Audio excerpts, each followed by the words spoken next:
Good day everyone, we are the Group 4 and the topic that we will be discussing today is all about development of motivation and self-regulation. So the objectives of this lesson, after studying this lesson, you will be able to differentiate motivation from self-regulation, examine the various motivation and self-regulation theories, and lastly, analyze the cluster of implication of motivation and self-regulation. So this lesson is all about self-regulation and motivation in learning. So before we proceed sa motivation, 'di ba?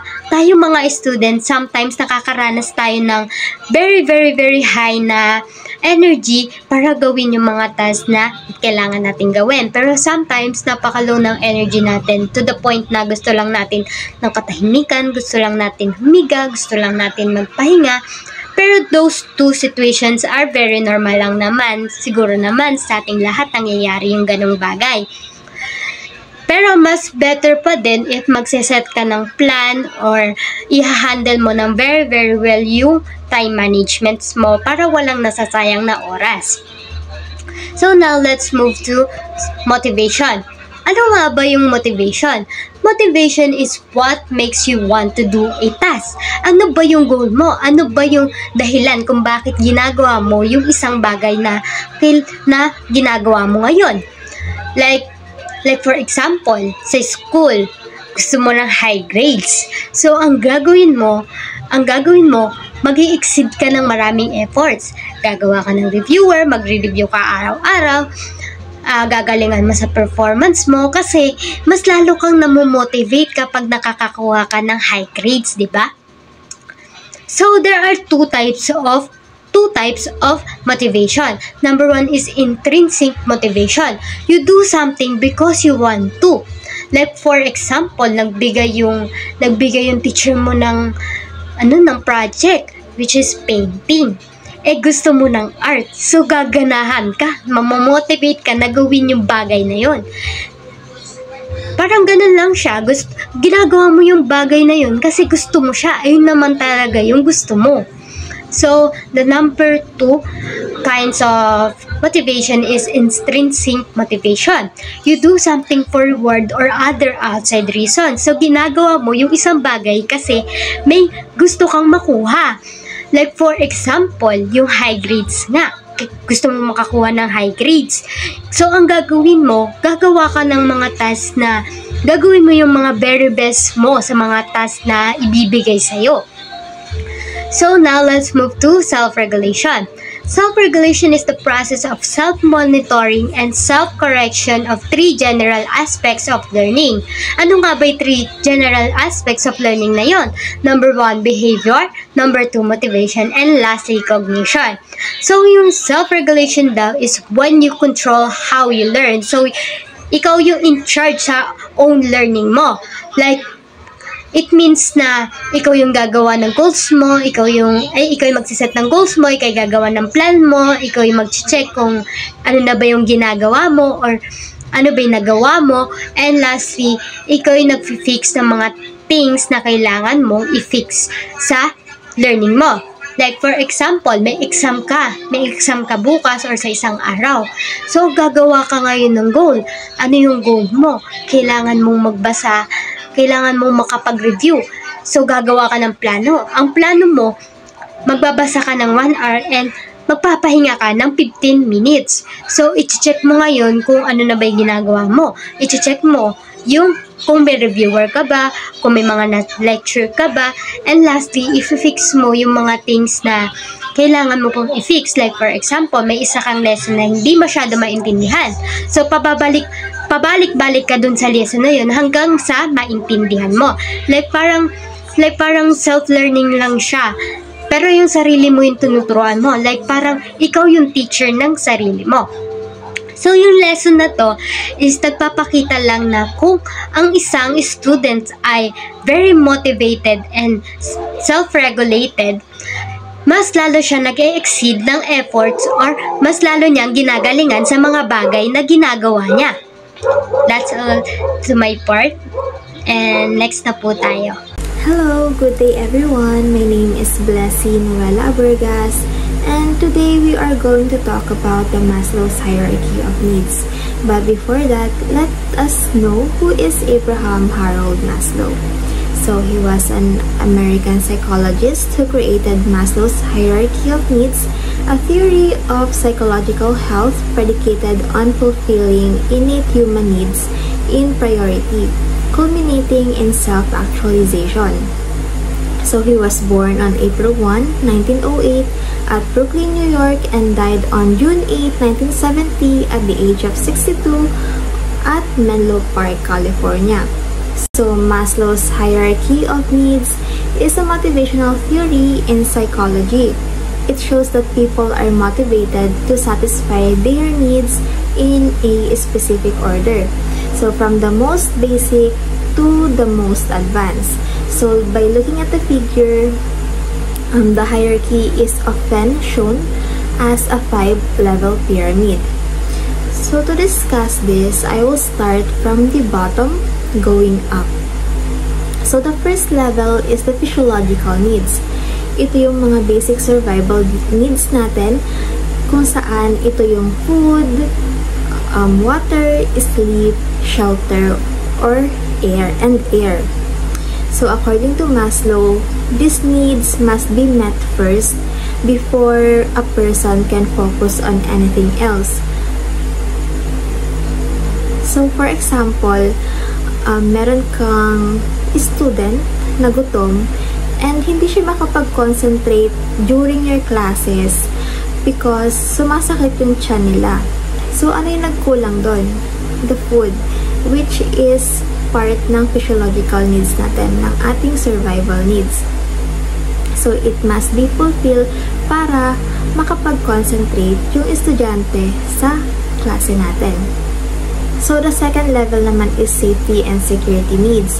So once the physiological has been met already, people seek safety, stability, and protection. So this includes physical safety and emotional security. So mas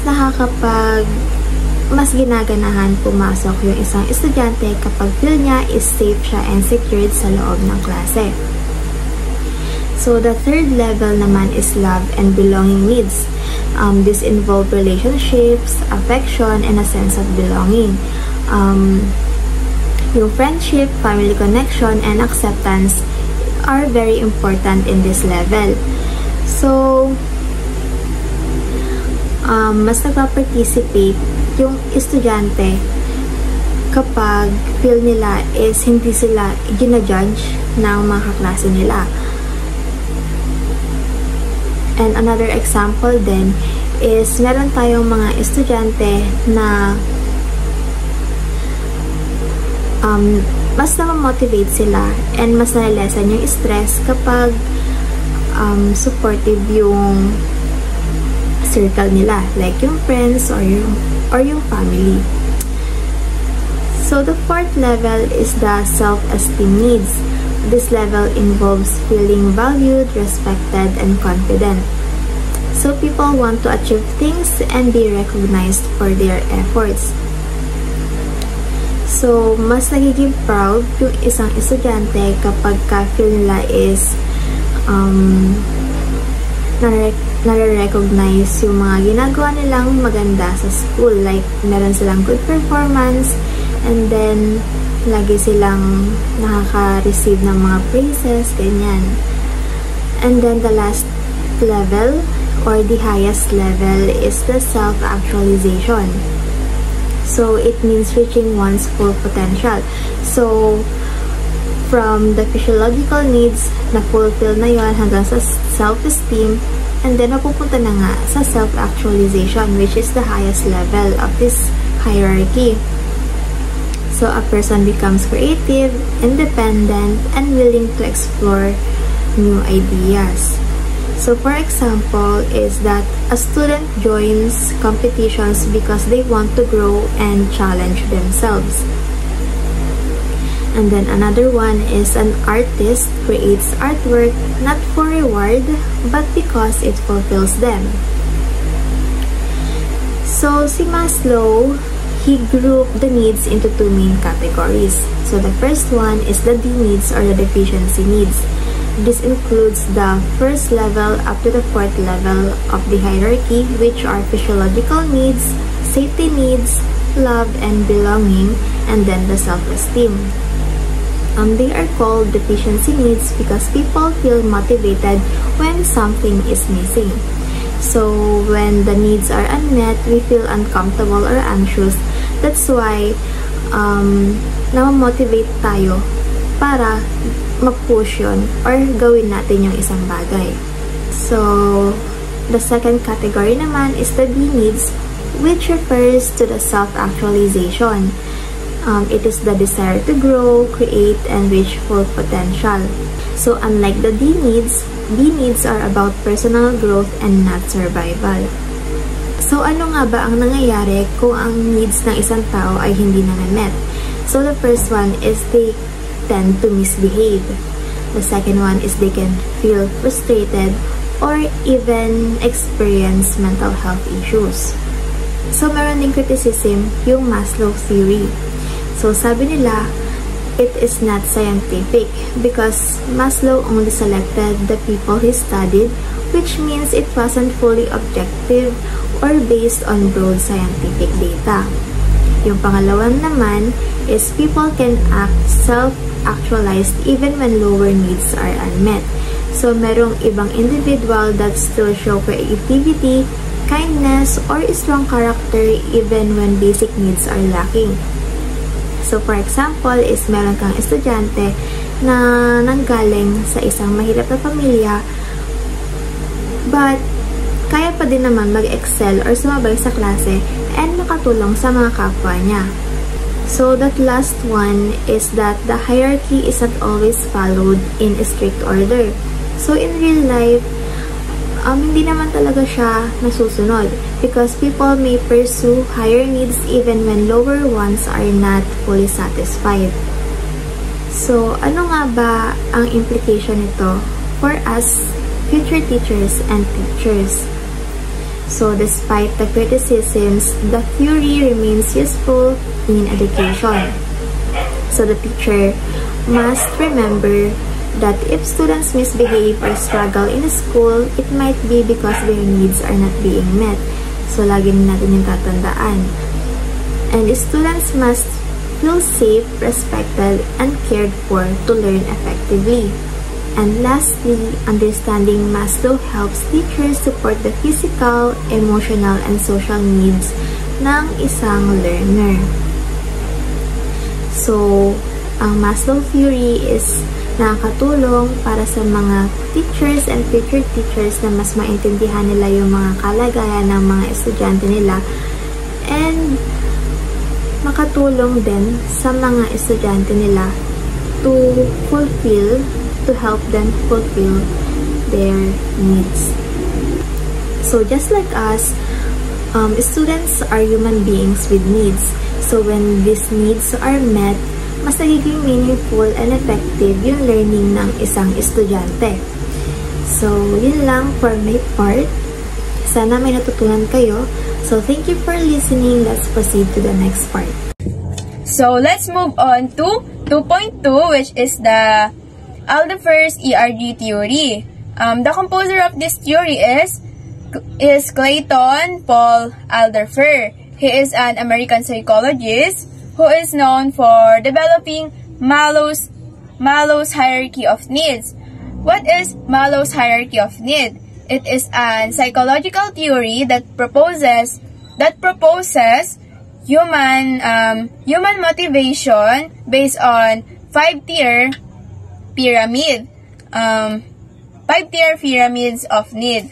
The first one is physiological needs. Ito yung mga basic human needs like yung food, yung shelters, yung sleep, ganyan. Yun yung yung mga kailangan ng mga people para mag-function sila. Yan. Susunod is safety needs. Ito yung need nila like yung personal security, yung job security, yung financial security, and the third one is love and belonging. Of course, every people need some love, and they need to they need to belong to someone, like in a group, like ganyan.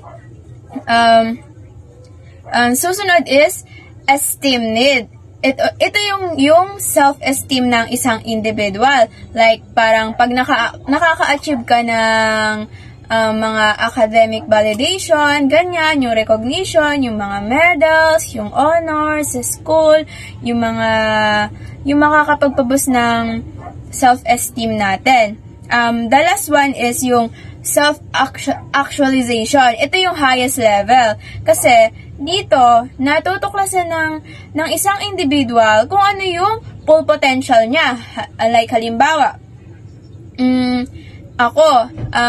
akala ko, hindi ako marunong magluto. Kasi, syempre, di ba, mahirap magluto. Tatansyahin mo kung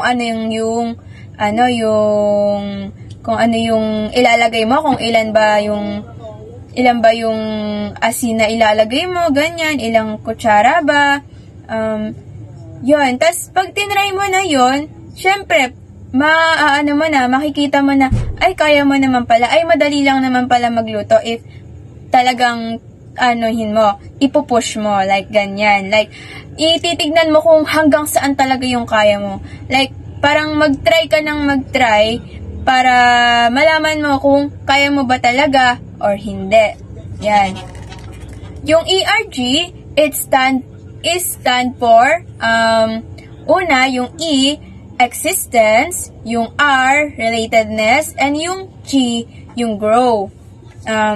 Yung existence, ito yung mga basic human need, katulad nung kanina sa Maslow's theory. Ito yung, yung mga sleep, ganyan, food, yung shelters ng isang tao. Susunod is yung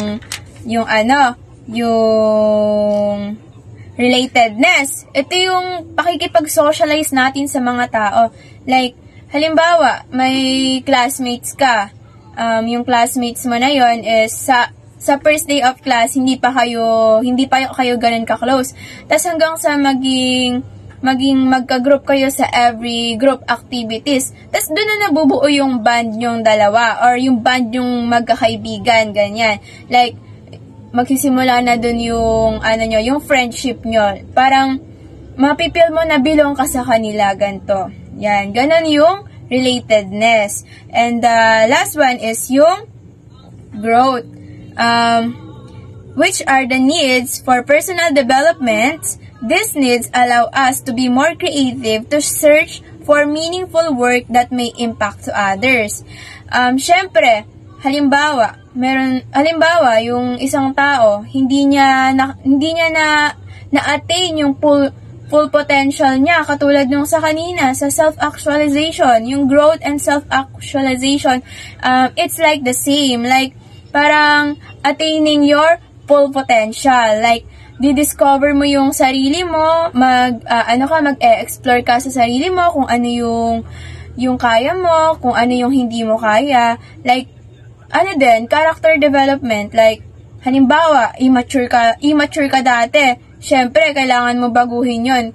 Kasi, habang lumalaki ka, dapat mag-act ka based on your age, kanyan. Hindi pwedeng habang buhay ka na lang immature. Dapat mag-mature ka rin kasi lumalaki tayo, like hindi naman tayo pabata like patanda tayo, kaya yun, through the years ng cycle ng buhay mo, syempre makikita mo yung sarili mo na nagbabago, iba't iba yung natutuklasan mo. Halimbawa, nung grade 1, hindi ka magaling sa math, tapos nung grade 2 medyo marunong ka na. Tapos ngayon, nung high school, magaling ka na. Tapos nitong college ka na, syempre magaling ka na. Tapos marami ka pa rin madidiscover nun. So, ayun yung ERG theories. It's like discovering your personal matters. Like, yan. Yung pakikipag-socialize, yung mga needs natin. Ito yung ERG's theory. Ayun yung purpose ng ERG's theory. yung Alderfer's ERG's theory. And that's all. Thank you po. Good day everyone. Now we're gonna talk about David McClelland motivational theory. First, David McClelland was an academician, scientist, and psychologist. He was also an influential American psychologist, known for his work on motivation, personality, and competency-based assessment. He is most notable for his human motivation theory, which is also known as motivational needs theory, learned needs theory, acquired needs theory, and the three needs theory. This theory is centered on these three important aspects. First, the need for achievement. Second is the need for power. And the last is the need for affiliation. Let's dive in to talk about need for achievement. This need is reflective of the drive to succeed, to meet or surpass the set of standards, and to excel in one's endeavor. This explains that some individuals are strongly motivated by their desire to accomplish challenging goals, to improve their skills, and feel the satisfaction of success that comes from their own efforts.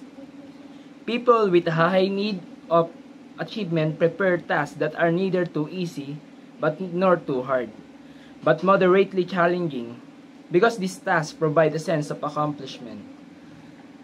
An example of this, a student with a high achievement motivation chooses a challenging science project, works hard to complete it, and asks the teacher for feedback to improve further. Now, let's move on to the need for power theory. This need is to influence people so as for them to exemplify the desired behavior. This explains that some individuals are motivated by their desire to influence, control, or lead others. These individuals feel satisfaction when they guide people, make decisions, and have an impact on groups or organizations. People with a high need for power often seek positions where they can lead or become leaders. They can persuade others and become organizers. They like being recognized, being respected, and listened to, and they want their ideas to be followed. They are often confident, persuasive, and enjoy taking charge in group situations. For example, a student with a strong need for power may volunteer to be a group leader during a project, assign roles, and motivate members to complete tasks. And for the last one, the need for affiliation theory. This reflects the desire for interpersonal relationship toward others. Now, this explains that some individuals are motivated by their desire to build friendly relationships, be accepted by others, and feel a sense of belonging. People with a high need for affiliation seek harmony, and they avoid conflicts and enjoy being part of groups where they feel like being valued.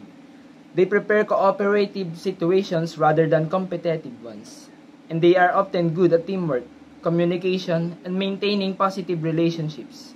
They feel happy when they are surrounded by friends, receive approval, and feel emotionally connected to others. For example, a student with a strong need for affiliation likes working in groups, supports their classmates, and avoids arguments to maintain peace. Now, overall, the need for affiliation theory focuses on the human desire to belong, to build relationships, and feel emotionally connected with others. Now, let's move on to the next part. Good day everyone, my name is Justin Daniel Amolaños. I am a reporter for this day. I'm going to tackle the Hensberg two-factor theory. First, let's know who is Frederick Hensberg. Frederick Hensberg, born in 1923 and died in 2000. He was a clinical psychologist and one of the major writers on management and motivational theories. Frederick Hensberg was one of the most influential management teachers and consultant of the post-World War II. His approach focused on the content theories and explained the specific things that motivate an individual at work. Frederick Hensberg is recognized by his book, The Motivational to Work and the Two-Factor Theory.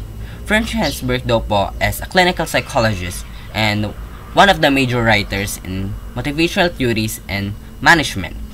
And he was influential management teachers and consultant of the post-World War II and known by his book, Motivational to Work and the Two-Factor Theory. Now, let's tackle the Hensberg two-factor theory. Two-factor theory is a hierarchical framework that ensures the motivation of employees to work harder. This suggests that job satisfaction is influenced by two factors: motivators and hygiene factors. Motivators. Motivators is like a recognition and achievement that lead to the higher satisfaction of motivation. Example of motivators: achievement, feeling a sense of accomplishment from completing a challenging task. As a student, I experienced also the achievement of being or completing a challenging task was very happy. Now, let's move to recognition. Recognition is being acknowledged and appreciated by one contribution. As also a student, I am very happy to be recognized by my teachers and also my fellow classmates. And now let's tackle the responsibility to a third example. Responsibility, being given an autonomy and control over one work, as well as one of the leaders of my in my former senior high school, I was very. Example of hygiene factors: company policies and administration. Fair and clear policies and efficient administration. The fair treatment of a company can give us an assurance and relief but not satisfaction. Salary, an adequate and competitive pay. Well, many workers are happy when they know their salary is high. It can give a satisfaction but not permanent.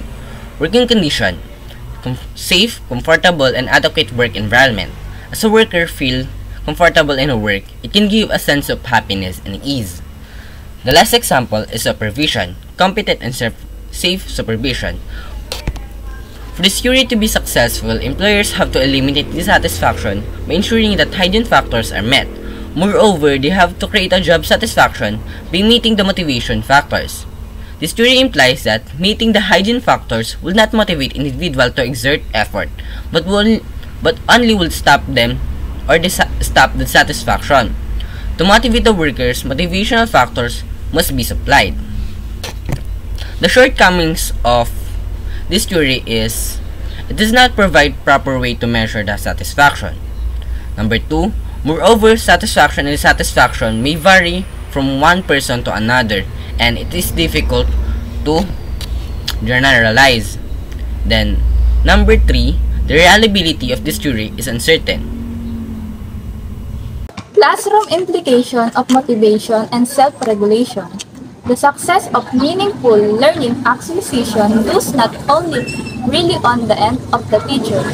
The learner are also expected to give a fair share for the success of their own learning. But how will the learner achieve this self-regulated learning refers to the active process of planning, implementing, and monitoring of the cognitive and affective process for the successful completion of tasks. In Mandinac, 1983, as cited by Young 2005, intimate learning happens best when learners are motivated to learn.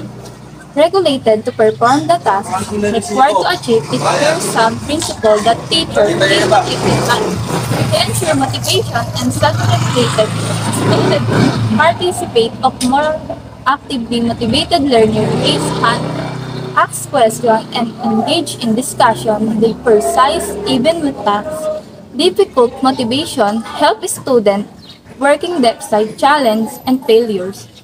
Better academic performance, highly motivated students complete assignment time and aim for higher achievement. Positive toward learning, they show curiosity, interest, and acquisition and lesson increase classroom cooperation. Motivated students instruction and contribute to group activities. Teachers need to remember that all aspects of classroom can affect motivation. Having this mind, teachers are expected to carefully plan for the success of the teaching and learning process. Teachers must incorporate challenging tasks when learners can appreciate learning. Ano nga ba ang motivation and self-regulated ay malaking apekto sa pagkatuto ng mag-aaral. Sa loob ng silid-aralan, kapag motivate ng estudyante, mas nagiging aktibo sila sa pakikilahok, pagtatanong at pag-unawa sa mga aralin. Sa tulong ng self-regulation, natututo silang pamahalaan ang kanilang oras.